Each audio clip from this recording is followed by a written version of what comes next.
You're listening to the DFO Rundown podcast with Frank Seravalli and Jason Gregor on dailyfaceoff.com. Welcome to episode 3 of the DFO Rundown.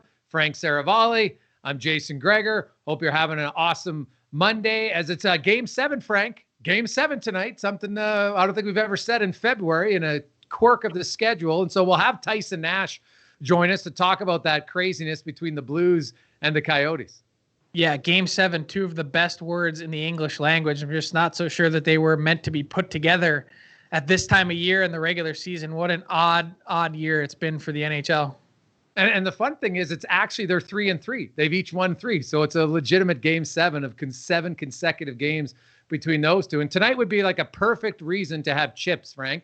I know that you guys, you don't, in the States, you don't get ketchup chips. It's a real, often. I've seen them sometimes, but it's not a big thing like it is in Canada. Oh, dude, they're unbelievable. But the greatest chip, what is your favorite chip? I was wondering where you were going with this and why you would bring it up, but I got to tell you, and I have a shocking confession for a fat guy, chips don't really do it for me. I like tortilla chips and guacamole. I like, in general, I'll have a handful. My go-to chip, if I could pick one, is a Ruffles sour cream and cheddar.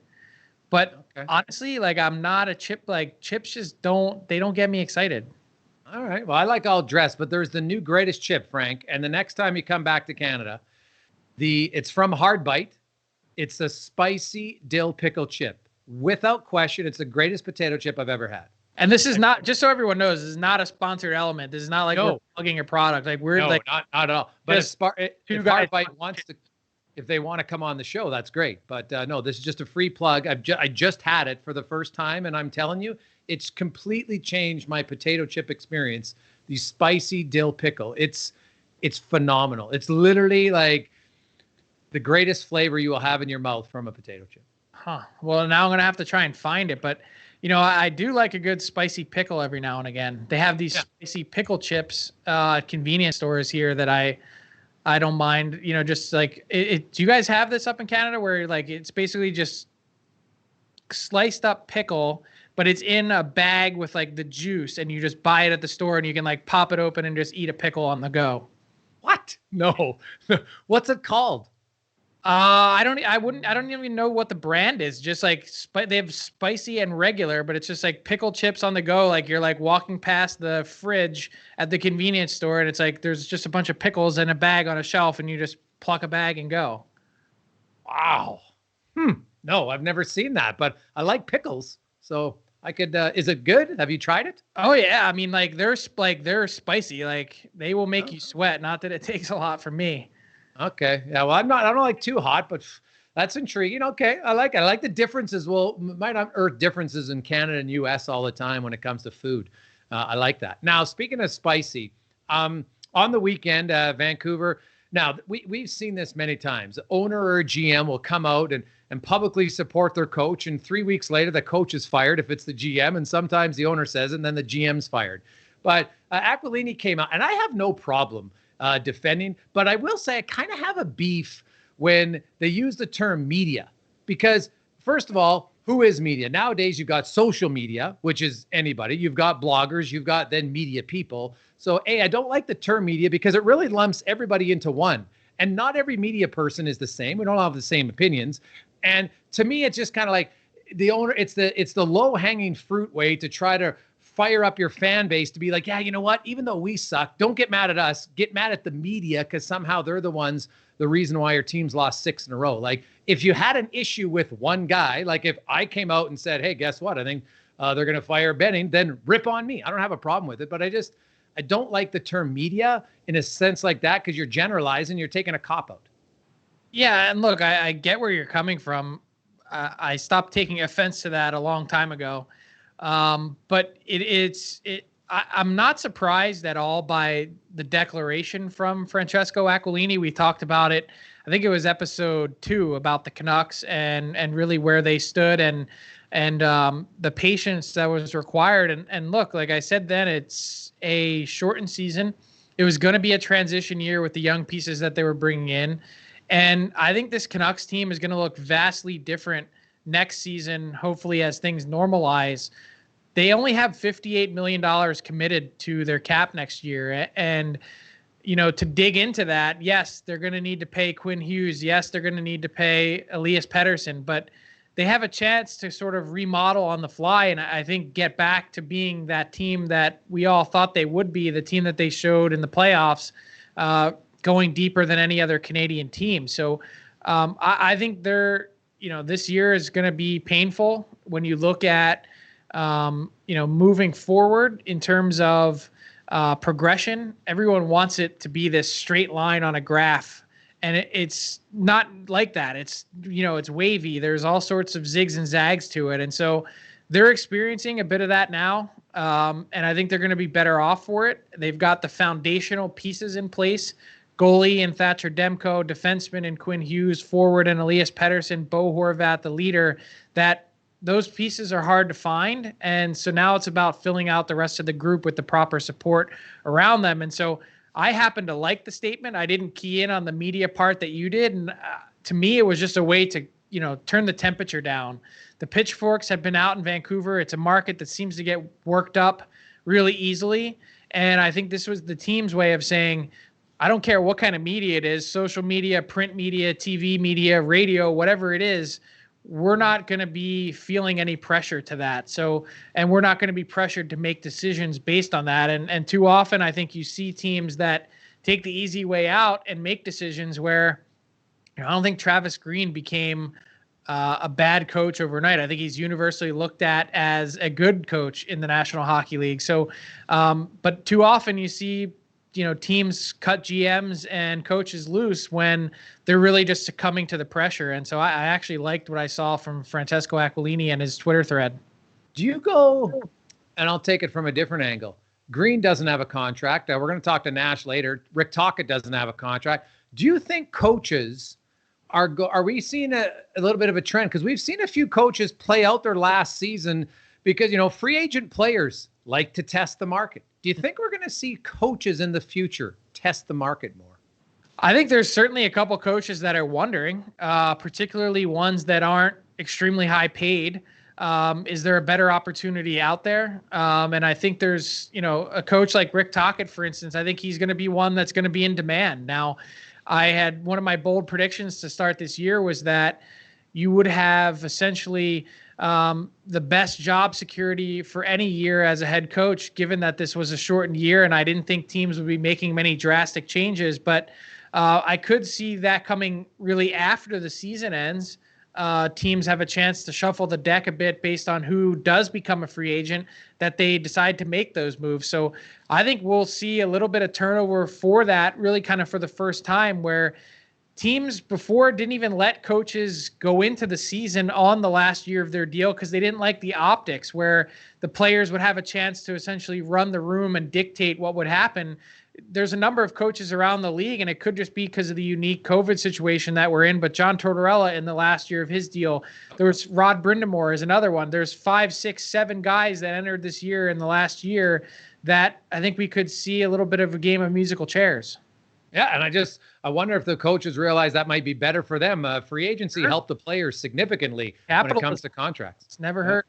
And there's no salary cap for the coaches, so that's a benefit. Now, we'll get to Frankly Speaking in a second, but very quickly, we're going to welcome back some new teams to the National Hockey League this week. The Sabres are coming, New Jersey's coming, Minnesota, you haven't seen them for a while. And for a brief time, people thought maybe COVID was coming to the North Division. Jesse Puljujärvi had an inconclusive test on Thursday. He didn't play against Montreal. Mikko Koskinen was held out as a close contact. Puljujärvi then had 3 consecutive days with negative tests. He'll be playing tonight against Winnipeg. So they obviously took over precautionary, which I agree with doing. Mm-hmm. But do you think we're going to see another run of teams here where we had like 4 or 5 teams out of action, or do you think the new protocols are going to help? I hope not. I mean, I hope that the protocols that are in place, and as they begin to roll out some rapid testing for the North Division, which they hadn't really to this point, the NHL has gone through this process, these docking stations. It's a funny term. You're like, what the heck is a docking station? But it's a little pharmaceutical device that actually processes the tests. And so the league needs more than 500 of these, 22 per team is their goal to roll out. They've got a very limited number that they've gotten to all 24 U.S. teams where they can rapid test, but not nearly enough that they can even do the whole team staff and personnel. It really would just be limited to players at this point. But the goal is to get rapid tests in the hands of all these 31 teams so that they can do it on game days in addition to the normal test that they do that's way more accurate, that takes 24 hours or 18 hours to come back and get results on. That's what wasn't working.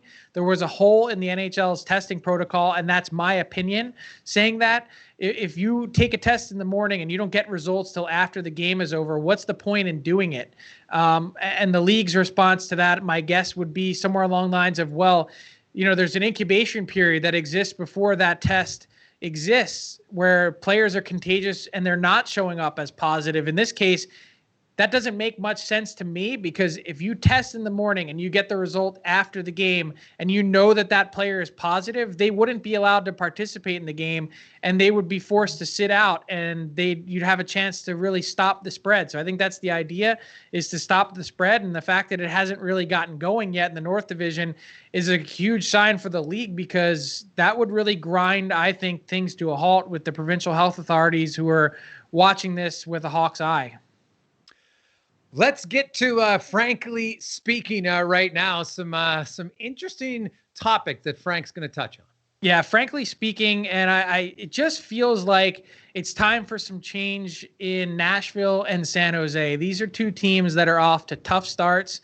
You look at Saturday night, the Nashville Predators getting dummied by the Detroit Red Wings, and you're saying, wait a second, 9 shots through 2 periods? What's going on here? And so I think let's start with the Preds. The toughest part for the Preds, and this is actually part of the issue in San Jose too, is the contracts that are weighing those teams down. They are anchors with a capital A. I mean, you look at the Matt Duchene contract. Ryan Johansson hasn't lived up to his terms, and you've got a number of unmovable deals. They tried to dig themselves out with a couple buyouts. They've got some dead cap space that they're eating with a guy like Kyle Turris, for instance. But look, this is a Nashville team that, since making it to the Stanley Cup final, has gone in the exact wrong direction. And so they're going to be in a position where they've got to try and find a way to flip this over. And I just don't know how they do it. David Poile is one of the most respected GMs in the league. He's been at this for an incredibly long time.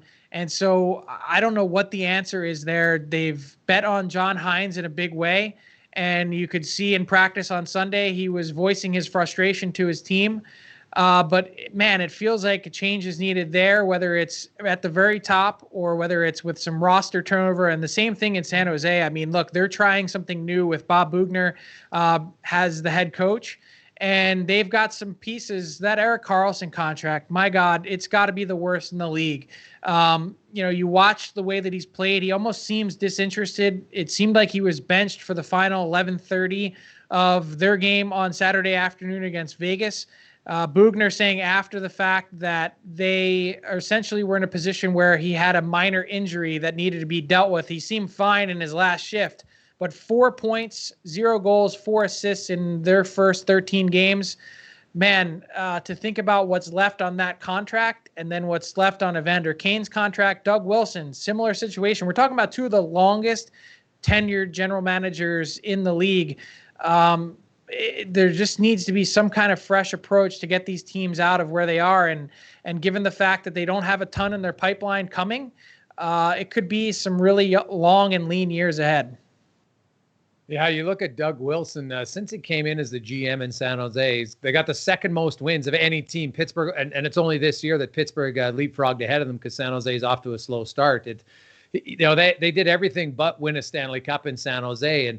But you're right, that the Erik Karlsson contract has really come back to bite them. There's no question about it. The one positive they have going is they're looking to see Patrick Marleau set the all-time games played record this year, which is great for him, but not necessarily helping their team win on the ice. So, those two franchises for many years, they were just competitive teams year after year. They never won. They both went to the Stanley Cup final, and now they kind of have to rebuild, and they don't have a lot of picks because they were never bad enough really for the last how many years to ever get a really top pick.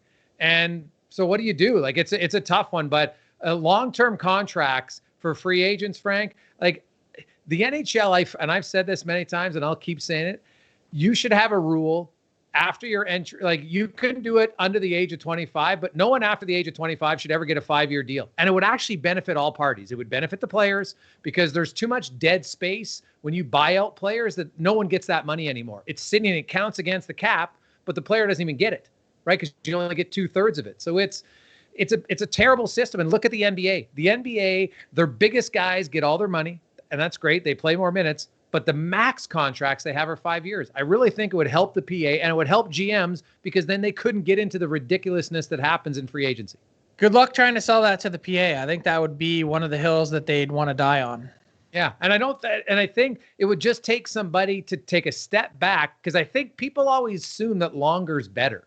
Because here's the thing: it's just if more you're good, like if you're good, you'll get your money. Look at Nick Lidstrom. What was the longest term Nick Lidstrom had for the last 10 years of his career? 2 years.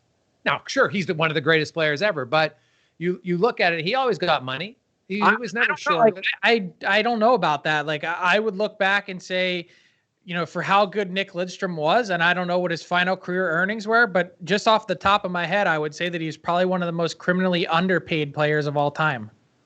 But see, Frank, there's the other thing. In the NHL, if you want to make the most money, great. You're not going to win.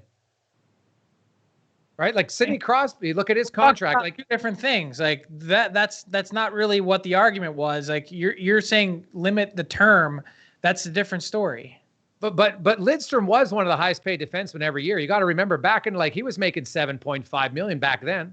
Right. And so that's pre-cap, which is also a little bit different. But in the cap era, those guys on the Red Wings were squeezing their guys every year to take less so that the team could win.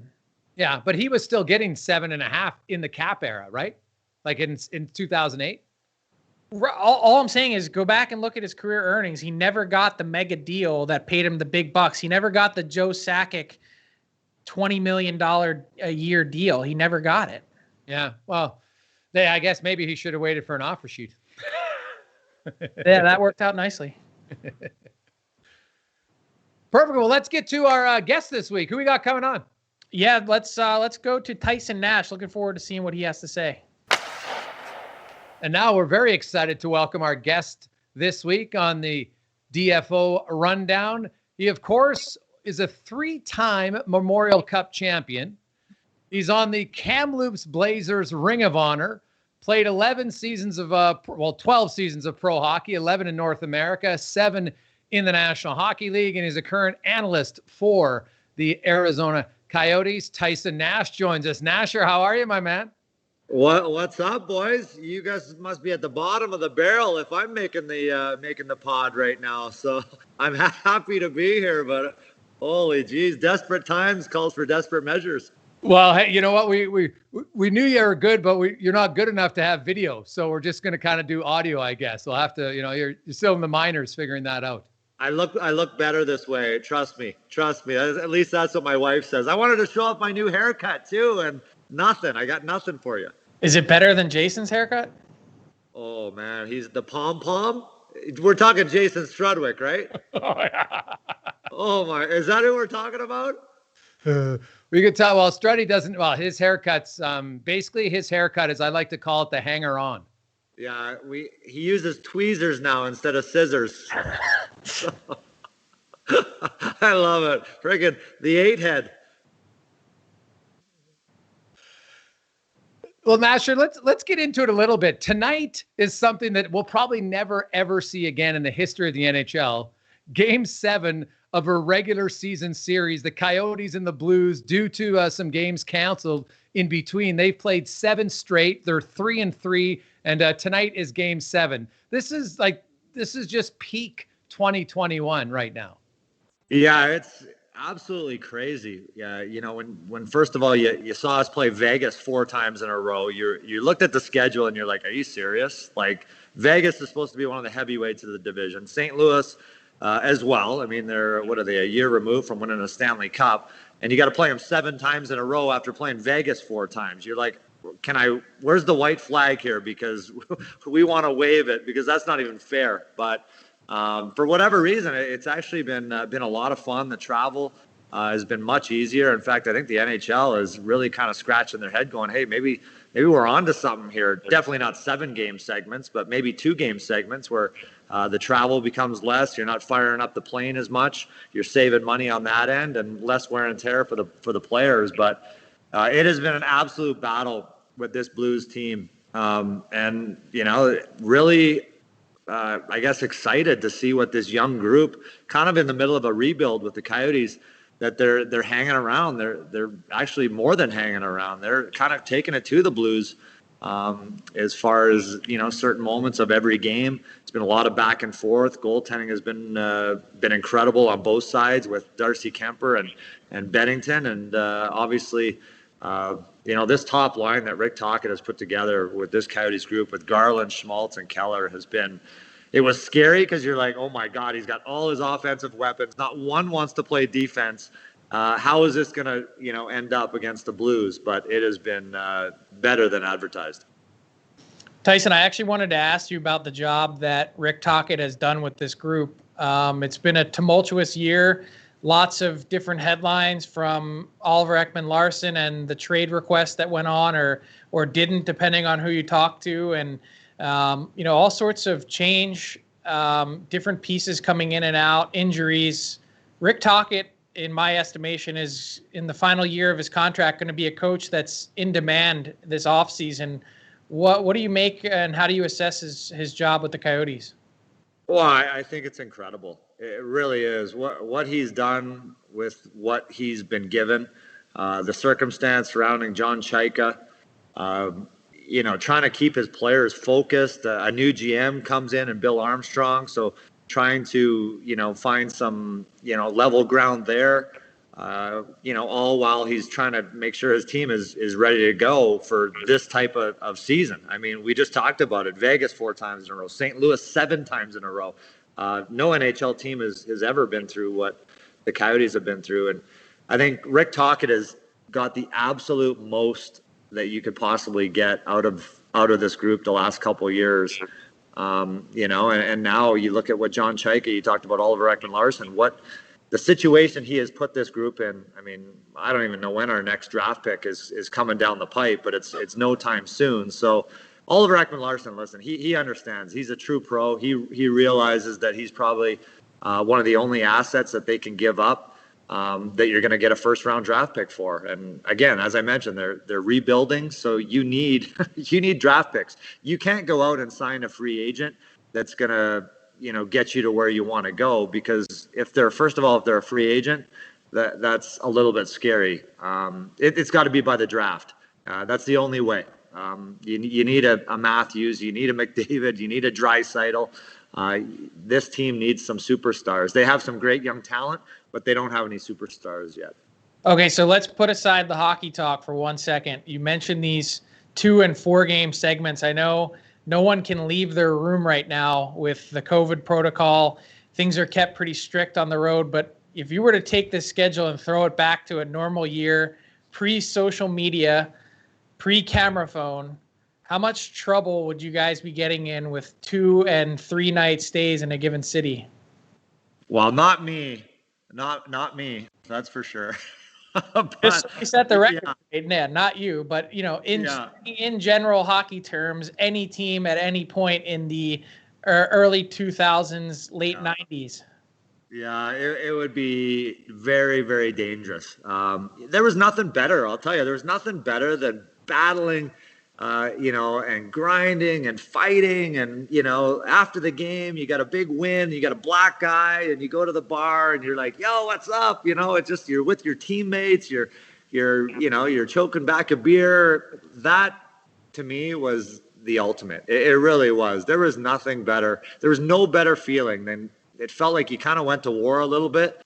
And then you were celebrating with your boys at the bar, some live music, and everything just hurt a little bit less. But that's what it was all about for sure. And it would be scary. I can't even imagine spending 3, 4, 5 days in a city and actually figuring out each city and the good and bad. Now, Nasher, let's go back a little bit to your career, because there's not many guys who win 3 Memorial Cups in the heyday of the Kamloops Blazers. Like, you had some great teams, Shane Doan and Jerome McGinley. And, you go down of how many guys from those teams, Darcy Tucker, Strudwick, yourself, who went on to play in the National Hockey League. But I have to ask you, like, you win in 92, you win in 94, 95. What happened in 93? That was the middle one, or that was the year we didn't make the playoffs? Yeah, like you guys go from winning to not, and then you win 2 and more. Like, what happened in 93? Was it just like a 1-year rebuild? Yeah, I mean, it really was. I mean, we were all young. I mean, I was 16 the first year we won. Tucker was 16. Ryan Huska was 16. And then we lost a lot of our guys. We lost the Sadors. We lost the Niedermayers. We lost the Corey Hirsches, the Zach Boyers. So all of a sudden, you have to have that 1-year gap to kind of reload and kind of grow into the player that you're going to be. So then when we came back at 18, all right, we're ready to go now. We're ready to take that next step. We want to get drafted. We want to, be the guy now that we saw in Scott Niedermayer and Daryl Sador, but we weren't ready when we were 17, I believe. And then we had the Jerome McGinley's coming, and they were, needed a year of development as well. So it kind of all coincides.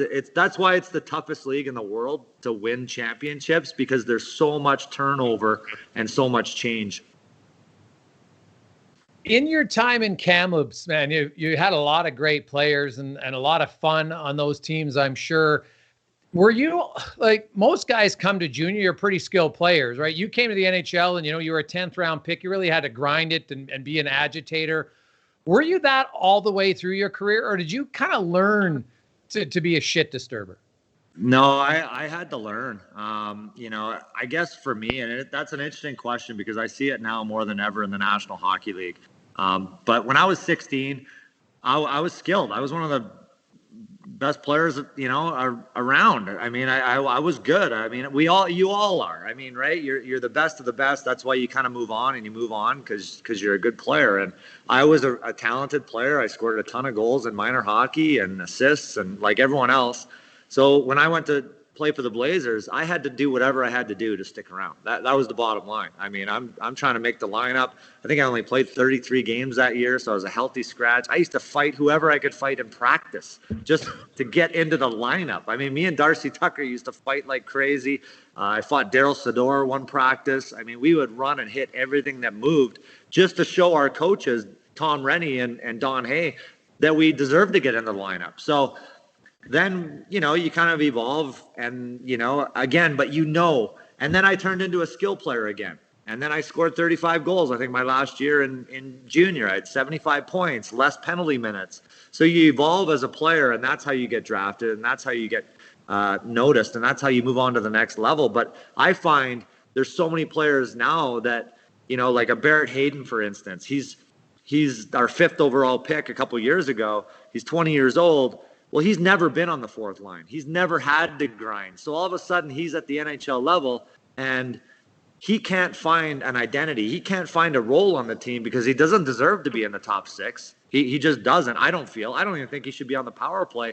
And he is, but he can't play on the bottom 3rd and 4th line either because he doesn't know how to play that role. So that's where I think a lot of guys get stuck and a lot of guys never end up making the NHL because they can't come in and play a 4th line role, block shots, hit guys, drop the gloves if you have to, like a Darcy Tucker, who, even though he scored 20 goals every year in his NHL career, he had to start out with the Tampa Bay Lightning and do whatever it took in order to get that offensive role.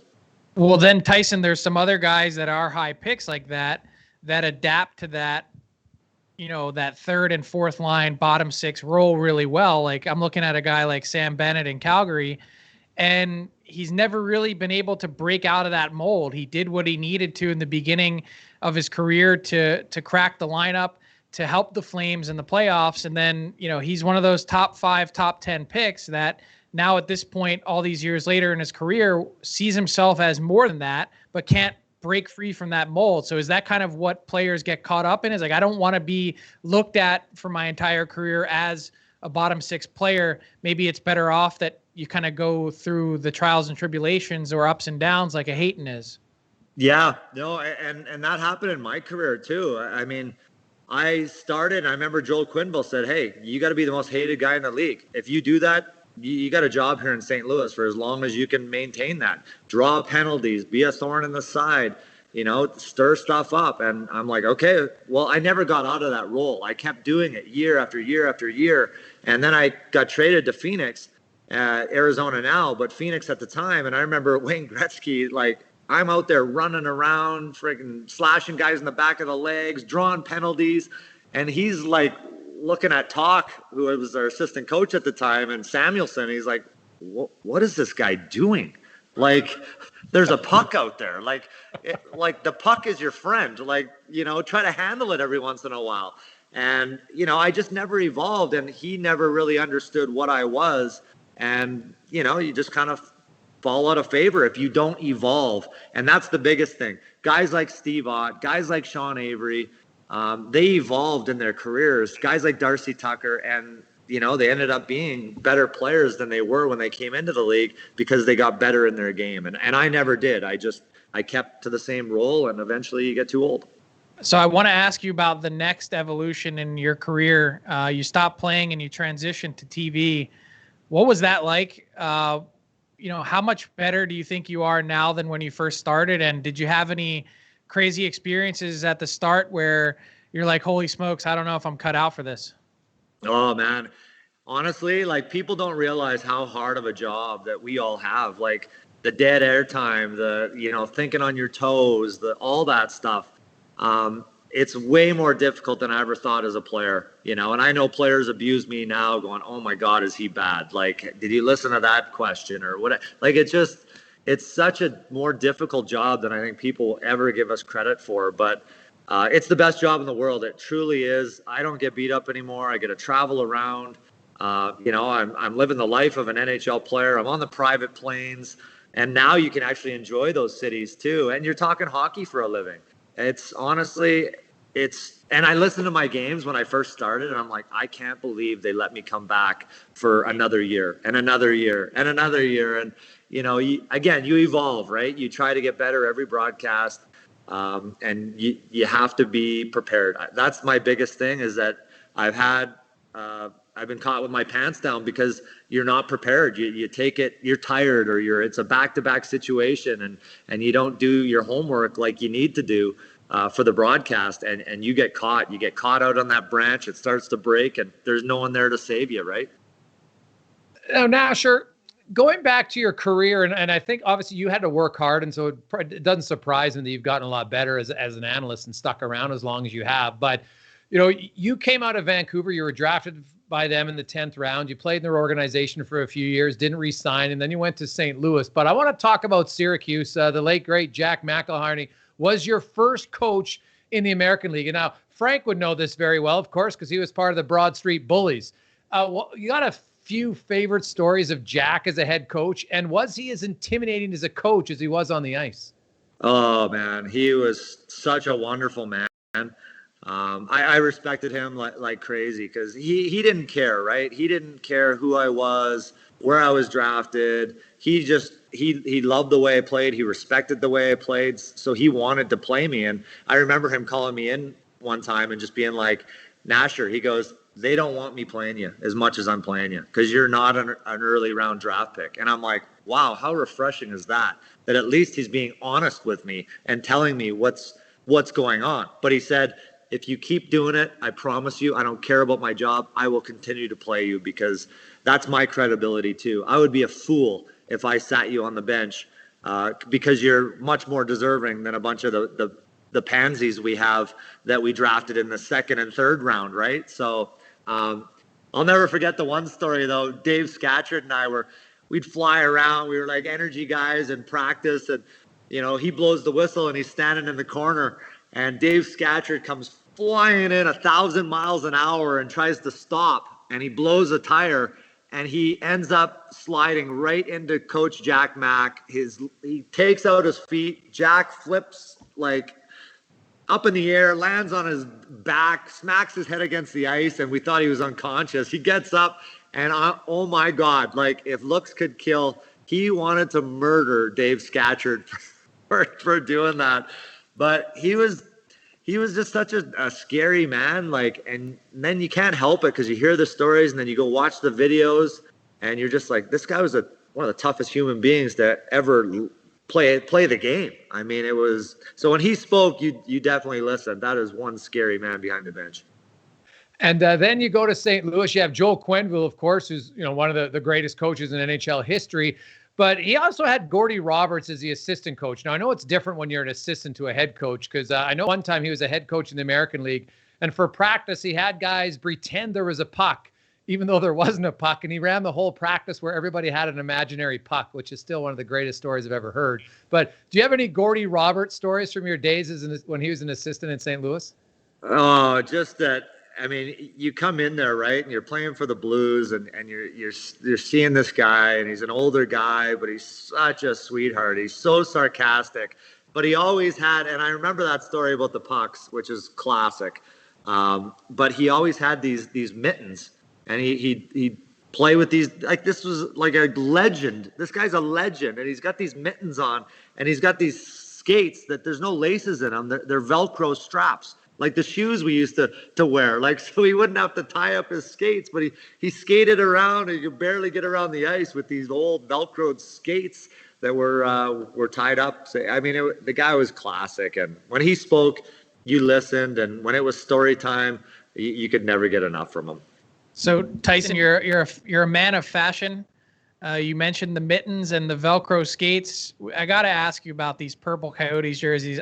I've generally liked the reverse retro feel around the league. I don't know that I'm buying what the Coyotes are selling there with these purple jerseys. I'm much bigger fan of the, what do they call it? The Kachina, the old Coyote logo. That's way better for me.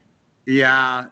You know what? I don't know I asked my partner last night, I'm like, what's the consensus on Twitter about these jerseys? Because I'm off all social media. I can't take it. I'm getting absolutely abused over social media. So I've unplugged from that. So I don't really know what the overall take is on them, but I would guess there's probably a few people that have your same opinion. The purple pops, I got to tell you.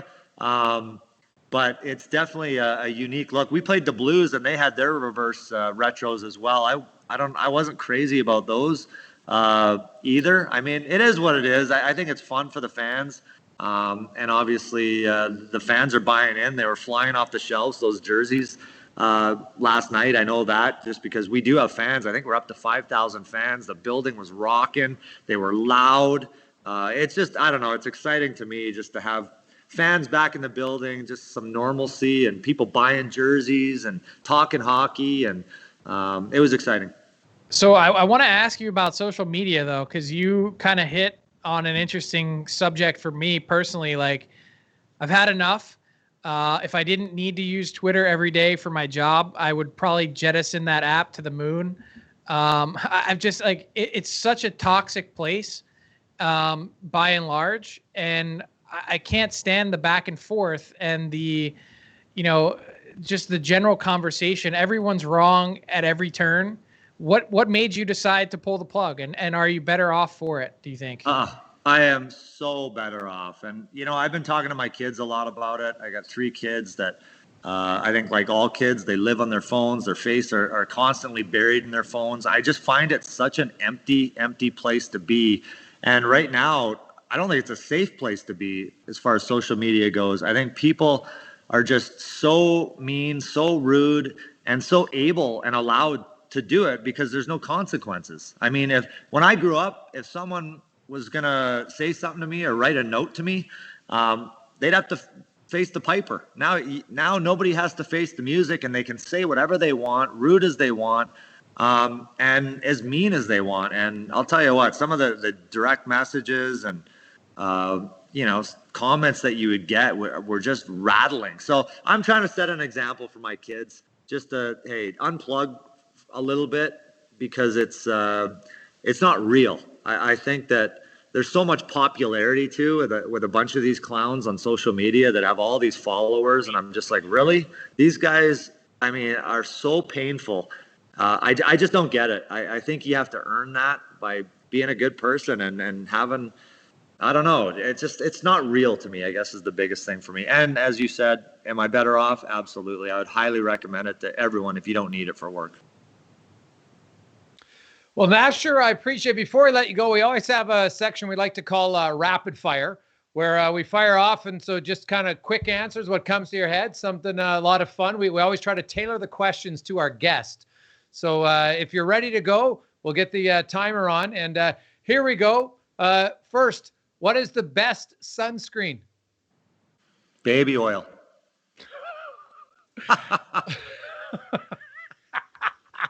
Okay, that's I like it. When you played, who was the best chirper you played against? Probably Barnaby, for sure. Barnaby. What is the soul patch? It's coming back. Will you wear it again? Oh God, no. I look back at pictures and I just cringe. Best player you ever played with? Mark Messier. The Kamloops Blazers, who was the best player on the 94 winning team? Oh, I'm bad with years. I think that was the last year, right? Second last. Second last. Darcy Tucker. And if you can only pick one, are you taking Oliver Ekman-Larsson or Shane Doan? Oh, that's a tough question, but I got to go with my childhood buddy, my old roommate. Yeah, Shane Doan, one of the best captains of all time. Absolutely. And which is the best Arizona jersey of all time? Oh, Kachina. I'm with you guys. I like old school. So the Kachina, I'll tell you what, that was a scary jersey. You came and played that team back then that actually wore that jersey. They were scary. Louis DeBrusque, Brad May, Rick Tochett, Keith Tkachuk, Jeremy Roenick. It was a nightmare. Cummings as well, I think, had that jersey. Oh, Nasher, that's awesome, man. Thanks so much. And enjoy Game 7 tonight. It doesn't have the same feel necessarily as a playoff, but it's still pretty cool. Something I don't think we're ever going to see again, a 7-game consecutive series in the regular season. And the good news, it's actually 3-3 going into tonight. Love it. Thanks, guys, for having me. Always a pleasure. Thanks, Tyson. Tyson Nash. And you know what's funny, Frank? He was like a really good agitator, but I loved his honesty. And he said he couldn't ever, change his game and evolve afterwards. And that's what's hard. Like, that's a role that, and I remember, and Nasher kind of downplayed it there, but like, he became one of the most hated guys, but that's really not his personality. Like, he's very friendly. He gets along with people, and he kind of had to create a complete on-ice persona to be an NHL player. That's really what a lot of the tough guys have to do. They have to work themselves up to it. Night in and night out, kind of work up that hate. And I can remember just being around some of the enforcers that came through Philly, always the best guys. And it would be funny, you'd be after a morning skate and they'd pull you aside and they say, hey, is so-and-so in the lineup tonight? Like, they'd want to know because they'd have to mentally start to prepare themselves. And just being at the other team's morning skate, you'd have an idea and you'd fill them in and be like, okay, all right. And like, they wouldn't say anything else, but you knew exactly what they were getting at. And so when you get labeled in that role, and it works both ways, actually, Jason, because when you get labeled as, someone that should be putting up points or as a finesse player, you get other opportunities that you might not have previously or should have, and top picks get those labels and opportunities. So some of those are hard to shake at times, but I actually appreciated more than that, his honesty about social media. Like, I'm telling you, I wish I could detox at times as I say this into a full-on YouTube video. Yeah, but YouTube, to me, I feel social media, there are some positives, like who I follow gives great information. It's the interaction, but I found, I've just decided, I just mute the people that I find. If you can disagree in a respectful manner, the minute you can't, then you're done. And I found that's made it a lot better. Like most, a lot of things, like look at your shirt, for instance. I mean, like, that thing is offensive, but like, dude, I'm respectful about it. It's unbelievable. It probably doesn't even come across as good of a shirt as it is. just on camera. But this thing, I'm telling you, impossible to do. It will never come across as a good. This was like a day late Valentine's gift for my wife, because this is just like automatic. It's automatic for me. It's an automaticer. So it's fantastic. I love this shirt. Horrendous. Frank, that was a great week, man, or a great episode. We will join you for episode 4 later this week. Sounds good. See ya. Thanks for listening to the DFO Rundown with Seravalli and Gregor.